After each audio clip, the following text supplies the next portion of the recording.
confers GCFR GCON honors on Tinubu Shettima. Kogi Assembly reverses suspension of 8 members over alleged involvement in terrorism. UK releases first official statement on Nigeria visa ban. And on the 20 World Cup, 4 countries qualify for round of 16. This is the MLC TV Global News, reaching you live from the city of Lokoja, the Confluence State of Nigeria. I am Jane Balagbubu. Good day and welcome to today's news. President Muhammadu Buhari has conferred the national honor of the Grand Commander of the Federal Republic on the President-elect Asiwaju Bola Tinubu.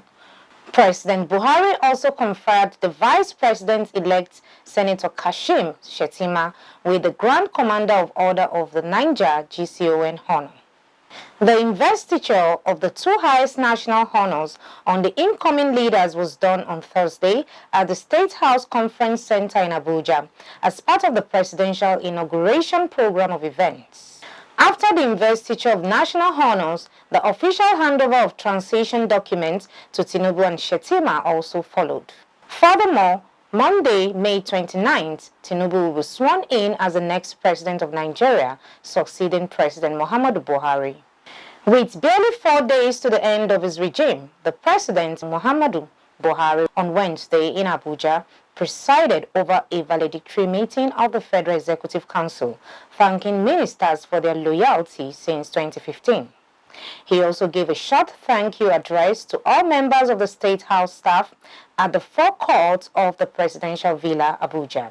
After ministers took turns to express their minds, Buhari thanked them for their steadfastness in pursuing the goals of his regime, urging support for the incoming Bola Tinubu-led administration, even from the outside governments. Also, President Muhammadu Buhari administered the oath of office to 7 new federal commissioners of the Revenue, Mobilization, Allocation and Fiscal Commission. The ceremony took place just before the commencement of the valedictory Federal Executive Council (FEC) meeting at the Presidential Villa, Abuja. The newly appointed federal commissioners are Senator Ayogu Eze, Enugu State, Peter Okpara, Imo State, Hawa Aliyu, Jigawa State, Rekia Haruna, Kebbi State, Ismaila Agaka, Kwara State, Kolawole Abimbola, Oyo State, and Ayuba Ngako, Federal Capital Territory. The federal government of Nigeria on Wednesday debunked news in certain quarters claiming that the Federal Executive Council (FEC) has been dissolved. The Minister of Information and Culture, Lai Mohammed, who made the clarification after the weekly Federal Executive Council meeting on Wednesday, said, contrary to the rumors flying around, President Muhammadu Buhari has not dissolved the FEC.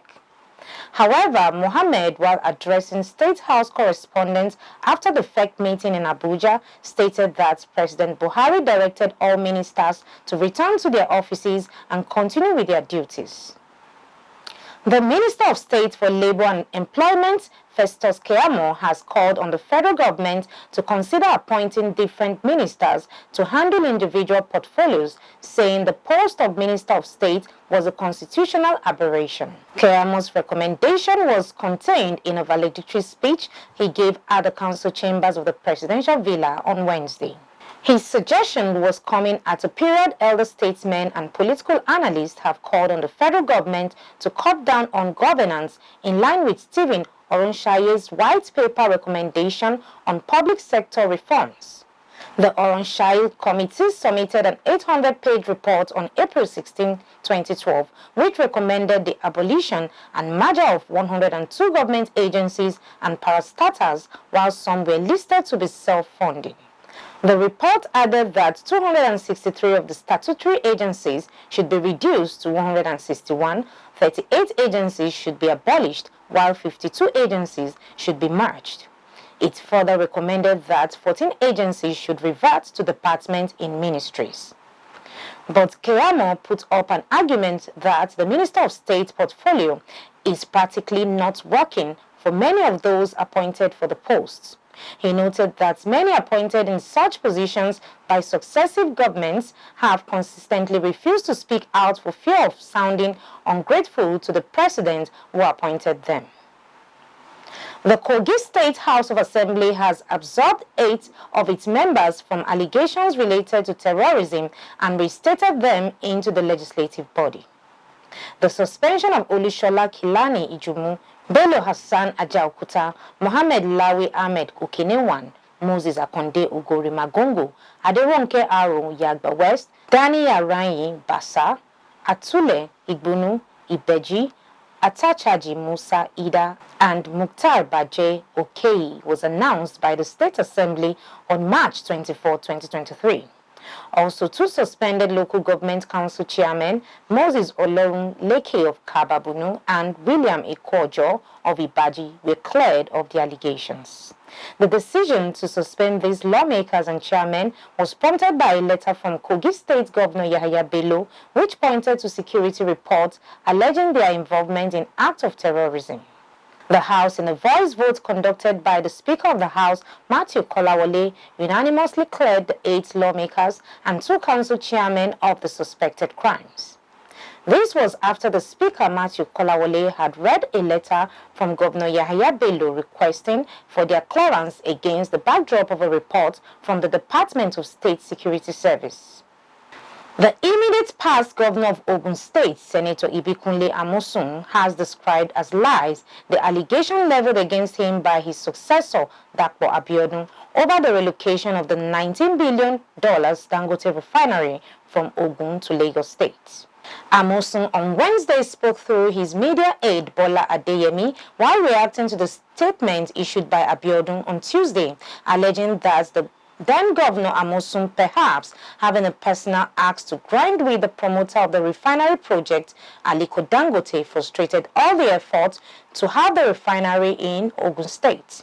According to him, it is most uncharitable for anyone to churn out lies that Ogun State was in a position to unilaterally frustrate the project or was responsible for the logjam.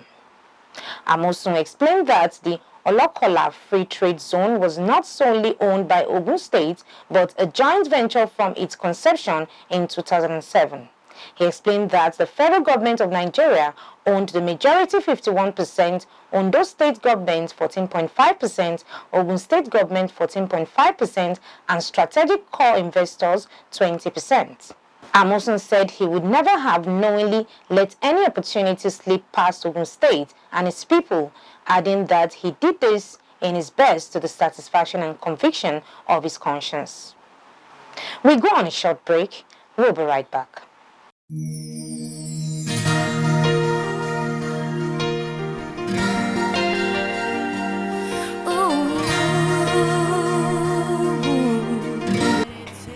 Do you know women are adventurous, ambitious, captivating, confident, and dazzling? Do you know she's also dynamic, enigmatic, inspiring, and self-assured? Those are not all about who a woman is. She's also blessed with the wisdom to design her world.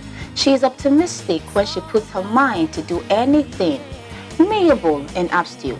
And to crown it all, she is naive because of her total belief in anything she loves, and same time noble with her character. These and many more about a woman are what we discuss and analyze on Women's World, a program that celebrates women who have put all these attributes together to add value to their society. Be my guest together to tell your story yourself. I am a woman and I am proud to be. Join Faith Abdul Ghaffar only on MLC TV online by 6 p.m. every Sunday for all-encompassing about who a woman is.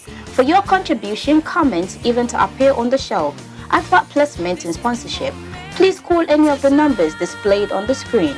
Visit and subscribe to our YouTube channel, Malachi TV, and like our Facebook pages, MLC TV and MLC TV WW to watch our editions. Thank you.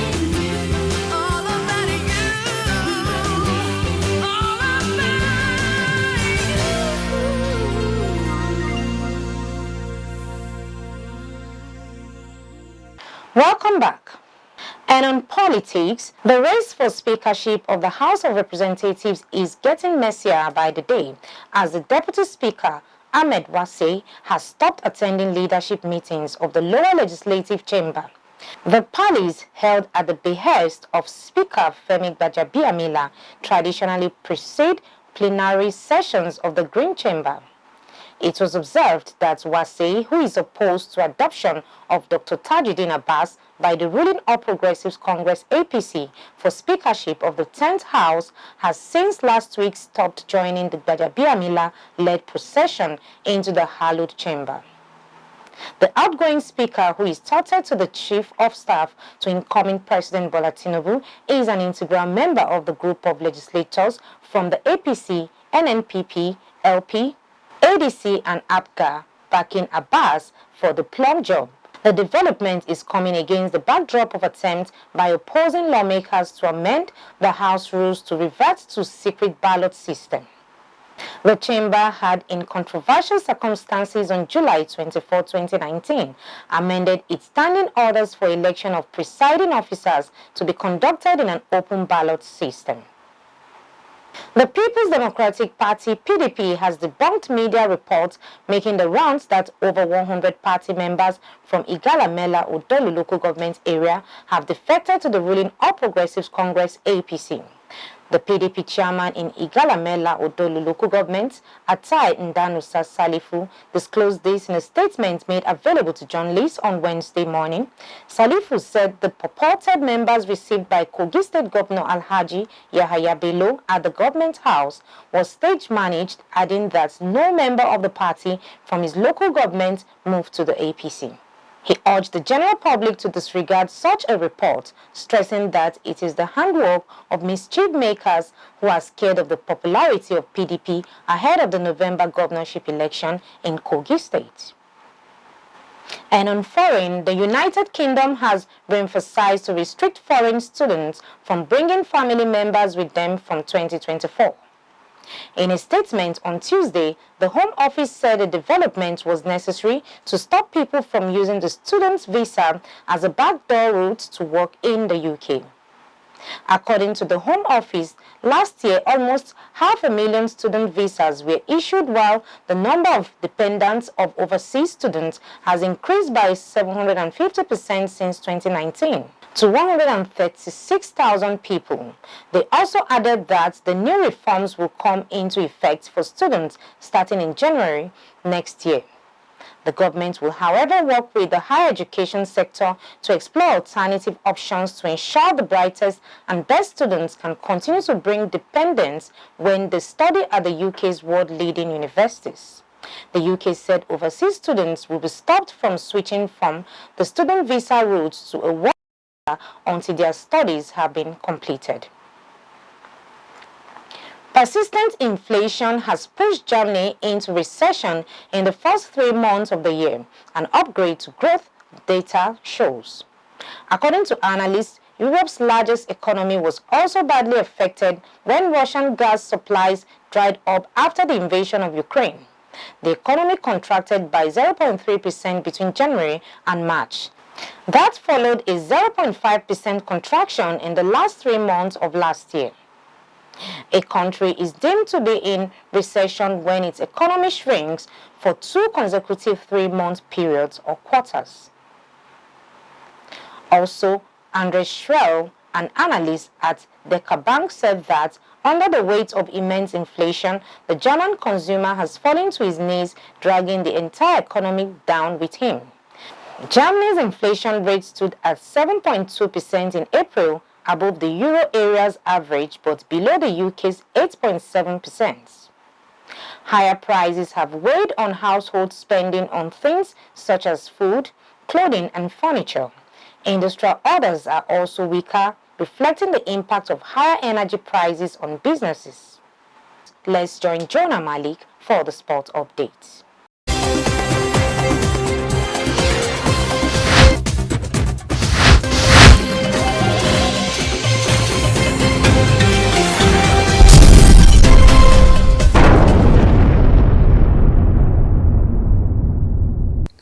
Hello and welcome to MLC TV News Sports Update. At least a total of 4 countries have qualified for the round of 16 stage of the ongoing 2023 FIFA Under-20 World Cup in Argentina. Following the conclusion of Wednesday group stage fixtures, Argentina, Colombia, USA and Nigeria have qualified for the round of 16 stage. The 4 countries all have 6 points each after winning their first 2 games in the group stage.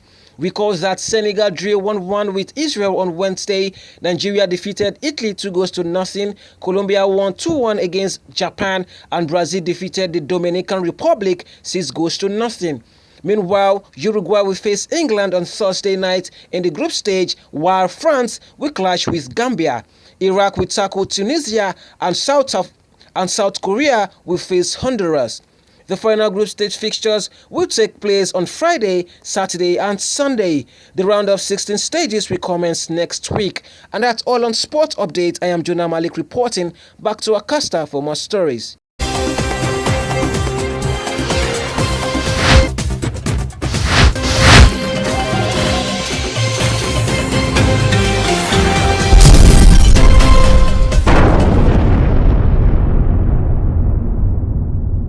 Thank you, Jonah, for the updates. And to Joy Dada to take us through the latest on the entertainment world.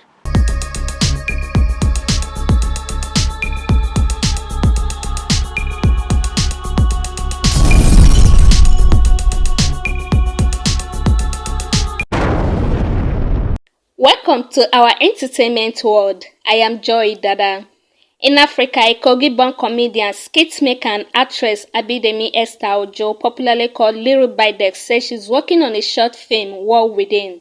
Little Bidex, who revealed this when she visited MLC TV studio in Lokoja, Kogi State Capital, said the project will go a long way at helping the people handle crisis. Yeah, I'm working on a short movie titled War Within. Actually a wonderful movie. Due to the title, War Within, you won't expect the war because you see, just watch out for it. Abidemi Esther, who hails from the Western Senatorial District of the state, narrates her experience so far in the entertainment industry, challenges faced and her chance of making headway. I have dreams. I know where I'm going to. So no matter the challenge, I try as much as possible to manage them together with my education. So Little Bidex advised upcoming artists like herself to sustain the struggle, adding that there is always light at the end of the tunnel. Crossing over to Europe, a music star, Sam Smith, has cancelled upcoming gigs in Birmingham and Glasgow on doctor's advice. The singer also stopped a concert in Manchester due to a vocal cord injury. A spokesperson for the 31-year-old heartbroken star said on Instagram that medics recommended a complete vocal rest, adding that if he keeps singing, it will cause permanent damage to his vocal and will not be able to perform again.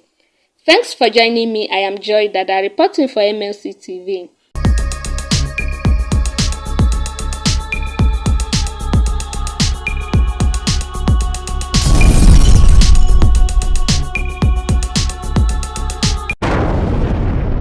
Thank you, Joy, for the entertainment update. And that is the size of our package today. If you like what we do, you can support us by subscribing to our YouTube channel, MLC TV, like and follow our Facebook pages, MLC TV and MLC TV2, Instagram, MLC TV 2021, and Twitter at MLC TV1. For your events, coverage, appearance on any of our programs, contributions, comments, advert placement or sponsorship, please call or send SMS to any of our numbers displayed on your screen. Join MLC TV online on weekends to watch our various programs. Saturdays 7 p.m. Political Arena, Sundays 6 p.m. Women's World, and Mondays 9 a.m. The Opinion. It is MLC TV, reaching everywhere, informing everyone. Please be your brother's keeper to build a happier and a better society together. I am Jane Gia Balagbubu. Good day and thanks for watching.